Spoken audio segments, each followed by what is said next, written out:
அன்பு நட்புகளுக்கு இனிய வணக்கம். இன்றைய திருக்குறளும் மென்பொருளும் அதிகாரம் பெருமை, குறள் எண் 979.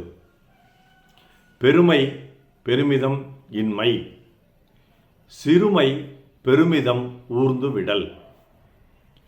பெரிய மனிதர்கள் தான் செய்த செயலுக்காக தன்னைத்தான் பெருமிதம் பட்டுக்கொண்டு கர்வப்பட மாட்டார்கள்.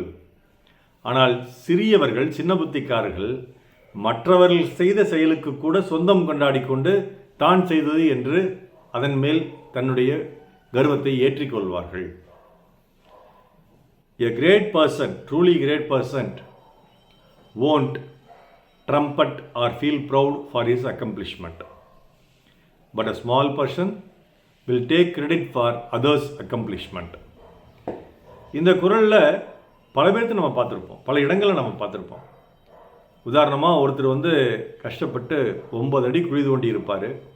கடைசியாக 1 அடி மட்டும் ஒருத்தர் தோண்டி புதையல் எடுத்துகிட்டு இந்த அந்த புதையல் எங்கே இருக்குன்னு ஆரம்பத்தில் அதை கண்டறிஞ்சு அதுக்கான அந்த 9 அடி தோன்ற முயற்சியை முதல்ல ஒருத்தர் எடுத்துருப்பார். கடைசியாக ஒருத்தர் வந்தவர் வேறு எந்த முயற்சியும் செய்யாமல் 1 அடி மட்டும் தோண்டிட்டு இந்த புதையலுக்கு சொந்தக்காரன் நான் அல்லது இந்த புதையலை கண்டுபிடித்தவன் நான் சொந்தம் கொண்டாடுவாங்க. இந்த மாதிரி அரசியலையும் நடக்கும். ஒரு அரசாங்கம் திட்டங்களெல்லாம் போட்டு அதுக்கான வரவு செலவு கணக்குகள்லாம் போட்டு திட்டத்தை செயல்படுத்தலாம்னு நினைக்கும்போது அந்த அரசாங்கம் வீட்டுக்கு போயிடும், வேறொரு அரசாங்கம் வந்துடும். வந்ததுக்கப்புறம் அந்த திட்டத்தை அந்த அரசாங்கம் எடுத்து செய்யும், புதிதாக அந்த அரசாங்கம் எடுத்து செய்யும்.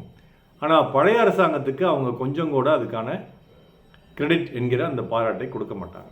முழுக்க தானே யோசித்து, தானே கண்டுபிடிச்சு, தானே செயல் திட்டம் தீட்டி, தானே வரவு செலவு கணக்கு போட்டு தானே அதை செய்து முடித்ததாக அவர்கள் தம்பட்டம் அடித்துக் கொள்வார்கள். இன்னும் சிலர் அமைதியாக செயலை செய்துவிட்டு போய்கொண்டே இருப்பார்கள். என்னோட வேலை தோல் முடிஞ்சு போச்சுங்க, அடுத்த வேலைக்கு நான் போகிறேன் அப்படின்னு சொல்லிட்டு போயிட்டே இருப்பாங்க. அப்படிப்பட்டவங்க தான் பெருமை மிக்க மனிதர்கள்.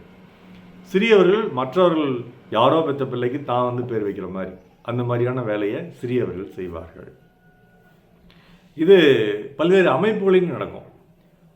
எனக்கு தெரிஞ்ச ஒரு இந்திய மருத்துவ சங்கத்தினுடைய ஒரு அமைப்பு, அந்த அமைப்பில் ஒரு தலைவர் செயலாளர் ஒரு திட்டத்தை செயல்படுத்தியிருந்தாங்க. அந்த திட்டம் முடியும் போது அடுத்த பொறுப்பாளர்கள் வந்துட்டாங்க. அப்போ நியாயமாக அந்த போர்டில், அந்த பலகையில் யாருடைய பெயர் இருந்திருக்கணும்? 2 அணியினருடைய பெயருமே இருந்திருக்கணும். அதுதான் நியாயம்.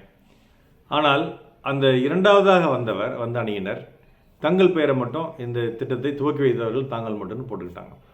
அப்போ முதல் அணியினருக்கு கோபம் வருமா வராதா? அவர்கள் அதற்காக நியாயமாக சண்டையிட்டார்கள். அதனால் இது ஒரு தேர்தல் கிடையாது, இது இயல்பாக மாறக்கூடிய ஒரு விஷயம். அதில் அவங்க மறந்துட்டாங்க அவங்க பேரை போடுறதுக்கு. ஆனால் அப்படி மறக்கக்கூட செய்யக்கூடாது. சரியானபடி அதுக்கு யார் ராஜராஜ சோழன் கல்வெட்டில் என்ன பண்ணியிருக்கிறான், என்ன கொடுத்தாலும் அதை எழுதி வச்சிருக்கிறான். அந்த தஞ்சை பெருவுடையார் கோவிலில், தஞ்சை பெரிய கோயிலில் கல்வெட்டு வச்சு ₹1 கொடுத்தா கூட அவன் பேர் அங்கே பதிச்சு வச்சுருக்கிறார். அந்த மாதிரி எல்லாத்துக்கும் கிரெடிட் கொடுத்துட்டு அங்கே ராஜராஜன் பேர் இருக்கான்னு தெரியல, ஆனால் ராஜராஜன் இந்த மாதிரி கட்டினதுனால ராஜராஜன் பேர் நம்மளுடைய மனங்கள்லாம் நிலைத்து நிற்குது. அவன் பணிவாக தான் இருந்திருக்கிறான், மற்றவங்களையெல்லாம் பாராட்டியிருக்கிறான். அந்த மாதிரி நாம் செய்யக்கூடிய பெரிய செயல்களுக்கு நாமே காரணமாக இருந்தாலுமே கூட நம்ம அதுக்கு கர்வப்பட வேண்டிய அவசியம் இல்லை. இந்த செயல் நாம் செய்தது இந்த ஊராருக்கு தெரியும் பொழுது அதுக்கு கர்வப்பட வேண்டியதில்லை. நான் கிட்டத்தட்ட ஒரு 25,000 கண் சிகிச்சை செய்திகள் செஞ்சுருக்கேங்க. இது என்னுடைய பயோடேட்டான்னு கேட்கும்போது நான் சொல்லுவேன், அவங்க படிப்பாங்க. அது மற்றவர்கள் சொல்கிற விஷயம், அது உண்மை. நான் எதுவும் பொய்யான கணக்கெல்லாம் சொல்ல. அது கிட்டத்தட்ட ஒரு 5,000 கண்ணறுவை சிகிச்சைகள் இலவசமாகவே செஞ்சுருக்கிறேன் முகாம்கள் மூலமாக. ஆனால் இதை நானே எல்லா பக்கம் போய் பேசிகிட்டே இருந்தேன் அப்படின்னா, நான் யார் தெரியுமா, நான் அவ்வளோ பெரிய ஆள், நான் அவ்வளோ ஆப்ரேஷன் பண்ணியிருக்கேன், நான் அவ்வளோ பெரிய ஆளுன்னு பேசிகிட்டு இருந்தேன் அப்படின்னா அது பெருமிதம், அது மண்டக்கணம், அது கர்வம்.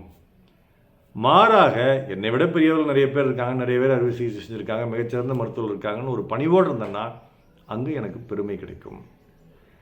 அதனால் எங்கே நம்ம எப்படி நடந்துக்கணுங்கிறத இங்கே சொல்கிறாரு. குறிப்பாக இன்னொருவர் செய்த வேலைக்கு நாம் எப்பொழுதுமே கிரெடிட் எடுத்துக்கக்கூடாது, அதற்கான சான்றை நாம் எடுத்துக்கொள்ளக்கூடாது, பாராட்டை நாம் ஏற்றுக்கொள்ளக்கூடாது. பணிவாக இது என்னுடைய வேலை இல்லைங்க அப்படின்னு மறுத்து விட வேண்டும். இதுதான் ஐயன் சொல்லி கற்றுத்தரக்கூடிய ஒரு அற்புதமான பாடம் இந்த குறள்.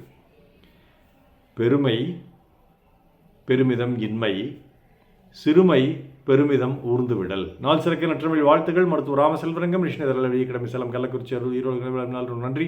டாக்டர் செல்வகர்கள் யூடியூப் சேனலை ஷேர் பண்ணுங்கள், லைக் பண்ணுங்கள், கமெண்ட் பண்ணுங்கள், சப்ஸ்கிரைப் பண்ணுங்கள். வணக்கம்.